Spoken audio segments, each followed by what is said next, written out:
இந்தியாவுக்கு எதிராக பயங்கரவாதத்தை தூண்டினால் பாகிஸ்தானின் உள் பகுதி வரை சென்று மீண்டும் தாக்குதல் நடத்தப்படும் என்று வெளியுறவுத்துறை அமைச்சர் எஸ். ஜெய்சங்கர் எச்சரித்துள்ளார்.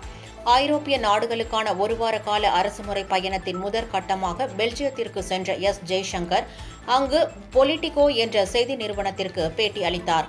அப்போது பாகிஸ்தான் ஆயிரக்கணக்கான பயங்கரவாதிகளுக்கு பயிற்சி அளித்து அவர்களை இந்தியா மீது ஏவி விடுகிறது எனவும் இனி இந்தியாவால் பயங்கரவாதத்தை சகித்துக் கொள்ள முடியாது எனவும் தெரிவித்தார். பகல்காம் தாக்குதல் போன்ற கொடூரமான செயலில் ஈடுபடுவது தொடர்ந்தால் அவர்கள் பாகிஸ்தானின் உள் பகுதியில் இருந்தாலும் அங்கு வரை சென்று மீண்டும் தாக்குதல் நடத்தப்படும் எனவும் அவர் உறுதிபட கூறினார். பாகிஸ்தான் உடனான மோதலின் போது இந்தியாவுக்கு ஏற்பட்ட சேதம் குறித்த கேள்விக்கு பதில் அளித்த அவர், இது குறித்து சம்பந்தப்பட்ட அதிகாரிகள் தகவல் வெளியிடுவார்கள் என்று தெரிவித்தார். அதே சமயம் இந்திய போர் விமானங்கள் மற்றும் ஏவுகணைகளால் பாகிஸ்தான் விமானப்படைக்கு ஏற்பட்ட சேதம் அதிகம் எனவும் தெரிவித்தார்.